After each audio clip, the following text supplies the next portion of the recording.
السلام عليكم ورحمة الله خوتي والسلام على كاع لي سيبورتر تاع ليكيب ناسيونال في جميع أنحاء العالم. Voilà خوتي اليوم إن شاء الله on va parler de la JSK et on va parler aussi de l'équipe nationale. Mais avant toute chose, j'ai envie de lancer un message au grand club de l'Entente de Sétif, qui a été éliminé malheureusement en phase de poule, mais pour moi ça reste un très grand club, qui a maintes fois très bien représenté l'Algérie et honoré l'Algérie au niveau des compétitions internationales et en gagnant des titres. Il y a eu des problèmes internes, il y a eu un changement d'entraîneur en cours de route, donc c'est très difficile de remettre tout ça en place. Mais j'en suis sûr et certain que le club de l'Entente de Sétif va rebondir avec les joueurs de classe qu'il y a dans ce club. Va rebondir que ce soit au niveau du championnat national et aussi sur le point de vue international, et j'en suis sûr et certain que ce club-là va encore gagner des titres. Donc Yate comme Saha, ils ont essayé tant bien que mal. Yate comme Saha, il y a eu de très bons résultats de cette équipe-là. Ils ont commencé quand même la saison en gagnant un titre. Voilà, c'est déjà bien. Et puis, Mazel, l'Entente de City va revenir en force et ça j'en suis sûr. Donc Yate comme Saha. Pour la JSK, parcours presque parfait. Voilà, presque parfait. Il n'y a eu strictement aucune défaite. Première de son groupe avec 14 points. Meilleure défense. Rien à dire. Un club qui a su honorer l'Algérie. Un club qui a su aussi relever des défis contre des clubs égyptiens comme l'Ahli ou l'Ismaïlia dans un contexte un petit peu dur. Ce qui prouve que cette équipe-là a un mental de fer. Un club qui nous a ravis aussi par son jeu, par sa maîtrise sur tous les points. Et ça, c'est quelque chose qui nous a fait énormément plaisir.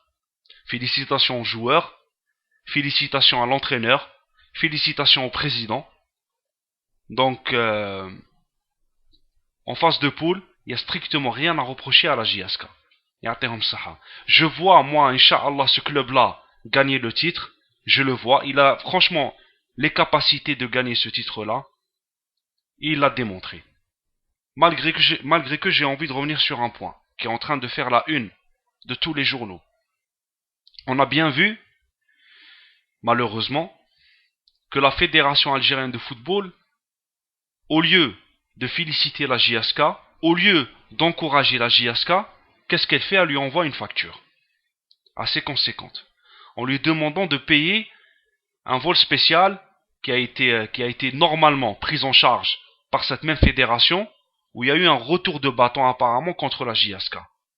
Moi je tiens juste à dire, déjà commencer on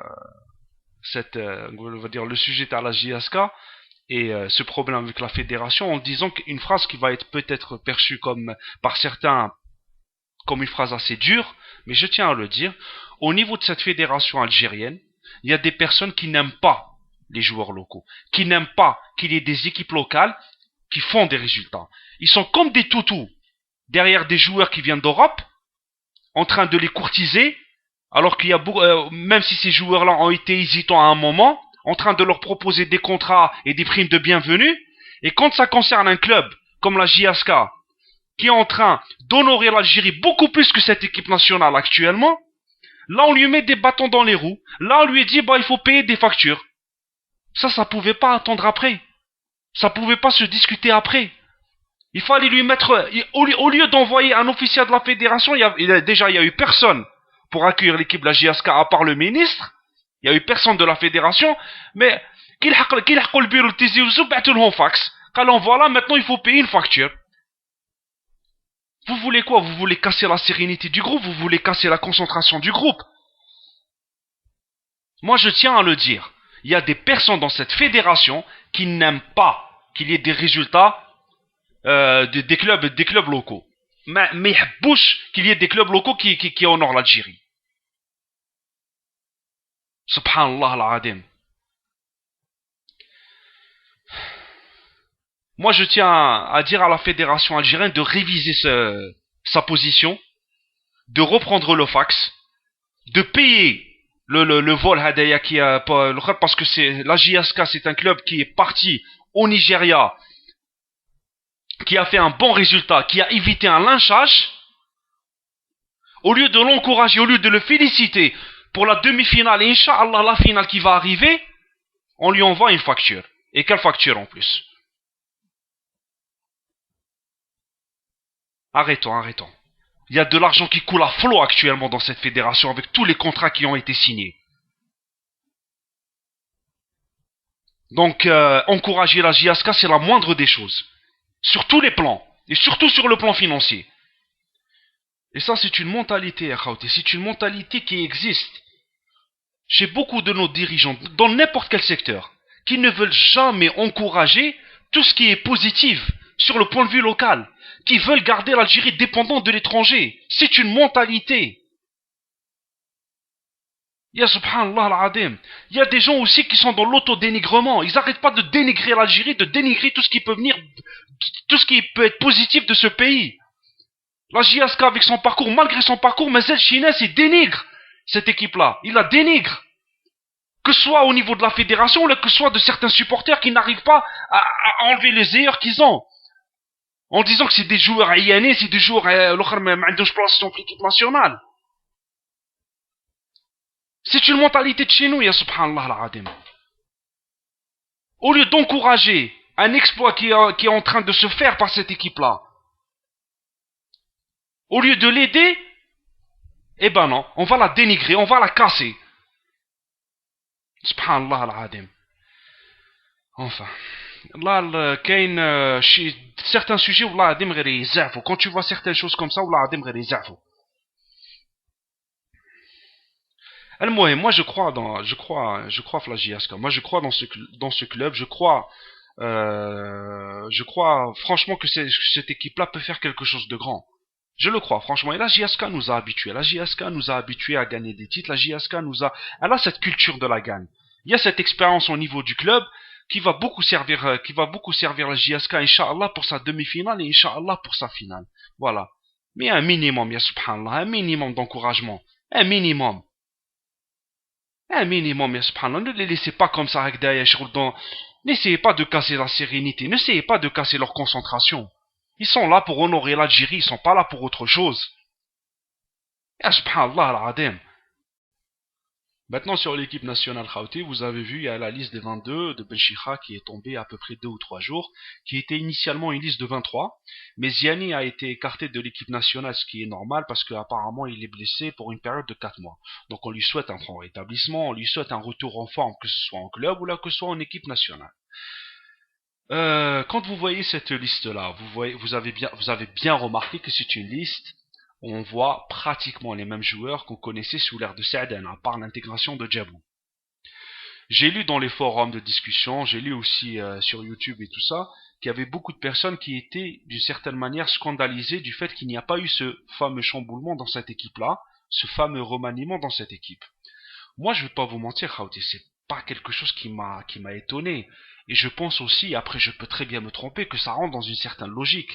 Benchicha a pris ses fonctions il y a quelques jours, le match de la Centrafrique arrive dans quelques jours, donc ça aurait été peut-être suicidaire de sa part de chambouler complètement l'ossature qui existe dans ce groupe. Je pense que il attend la fin de ce match-là qu'on va Inch'Allah gagner, je l'espère, de tout mon cœur, qui va attendre la fin de ce match contre la Centrafrique, où il va avoir une période de 6 mois. C'est là où je pense qu'il va commencer à intégrer certains joueurs.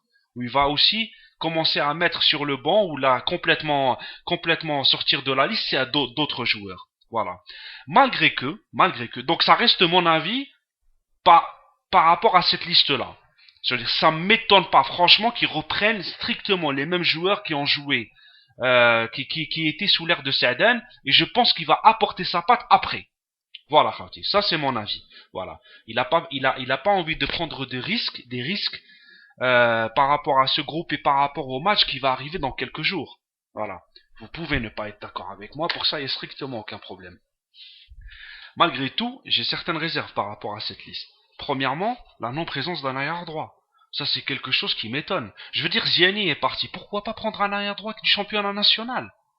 Pourquoi pas prendre un Meftah, un Hachoud, un Mouissi, un Remash? Pourquoi pas prendre un de ces joueurs-là?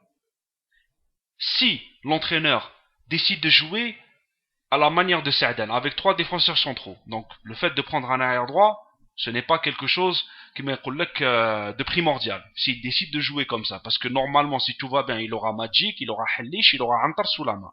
Peut-être qu'il va jouer avec ces trois-là, et qu'il va continuer, on va dire, à établir la même tactique que jouer Rabah Sa'dan pour ce match-là.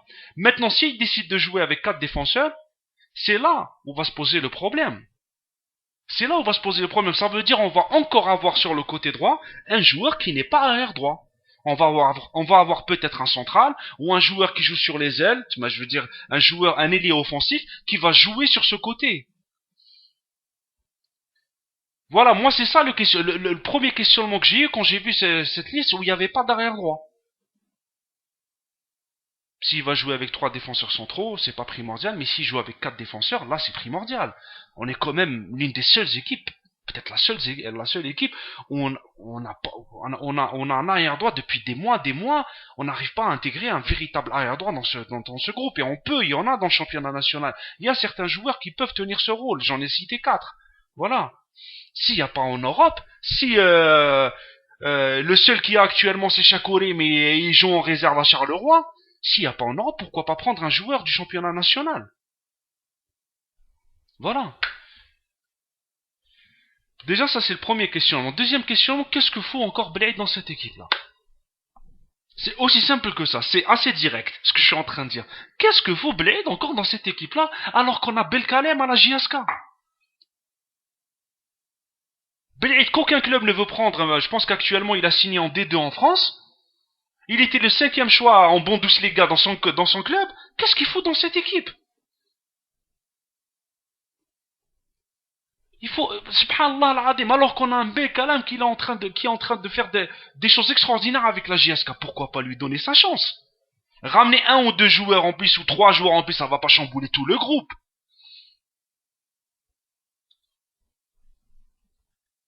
Il y en a, voilà. Donc voilà, on va dire les deux questionnements essentiels que j'ai par rapport à cette équipe.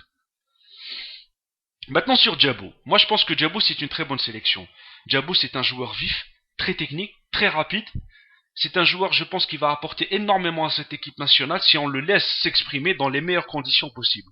Qu'on ne nous fasse pas ce qu'on a pu voir avec Sa'dan en faisant rentrer des joueurs 5 à 10 minutes à la fin. Djabou peut apporter énormément. Djabou, si on lui fait confiance, peut faire énormément de bien dans la construction offensive. Parce que ça, c'est quelque chose qui nous manque beaucoup. Voilà. Dans la construction offensive, un joueur comme Djabou peut nous faire, peut être une bouffée d'oxygène pour l'équipe nationale. Donc pour moi, c'est une sélection qui est amplement méritée. Il n'a pas du tout volé Djabou. Voilà. Déjà, moi qui aime bien le club d'Al-Harraj, déjà, à lui seul, il a su donner, voilà, il a su relever ce club-là qui est le club d'Al-Harraj. À lui tout seul, il a été franchement au four et au moulin. Ça a été un joueur exceptionnel, Al-Harraj. Et voilà, il est en train de faire de très très belles choses. Donc c'est pas un joueur qui a volé sa sélection. En attaque, on est en train de voir qu'il y a 2 joueurs qui sont en train de faire des étincelles. Anna Djibbour en Grèce ou Anna Tanizia en Arabie Saoudite. Ça, je pense que déjà pour ce match-là, s'il peut, Benchikha travailler énormément les automatismes entre ces 2 joueurs, ça va nous faire beaucoup de bien. Et s'il n'y arrive pas, parce que c'est très difficile d'arriver à ce genre de résultat dans un laps de temps assez court, mais après le match contre la Centrafrique, il faudra surtout miser sur ces 2 joueurs-là en attaque. Ils sont en train de faire énormément de mal dans leur club, dans leur championnat respectif, je veux dire, ils marquent énormément de buts et tout ça. Donc ces 2 joueurs-là qui sont vraiment en forme, il faut miser sur eux en attaque et travailler énormément leurs automatismes et oublier complètement l'option Rzzel. Avec l'option Rzzel qui nous a bassiné Sa'dan avec, il faut l'oublier complètement. C'est le laisser jouer sur le côté, s'il a sa place, Mohim. Mais, au niveau de l'attaque, c'est les 2 joueurs qui, pour moi, peuvent apporter énormément de bien à cette équipe-là. Mais il faut qu'ils travaillent ensemble. Pour terminer, Khawti, juste une dernière chose, pour certaines personnes qui détournent mes propos, je n'ai jamais dit que je veux 23 joueurs du championnat national. J'ai dit que je veux les joueurs les plus compétitifs. Qu'on arrête de prendre des joueurs, les Cheb'in, le bon, dans leur équipe, alors qu'on a dans leur équipe en Europe, alors qu'on a des joueurs qui font des étincelles avec leur club. Que ce soit sur le plan national, ou que ce soit sur le plan international. Voilà ce que je veux, Anaya. Voilà. s'il y a 5, 6, 7 éléments dans le championnat national qui peuvent apporter quelque chose à cette équipe nationale, donc c'est pas la peine d'essayer de... Maintenant, je parle de ces éléments-là. J'ai pas dit 23 joueurs, les gars, ils jouent les championnats. Voilà, khawti, salam alaikum wa rahmatullah.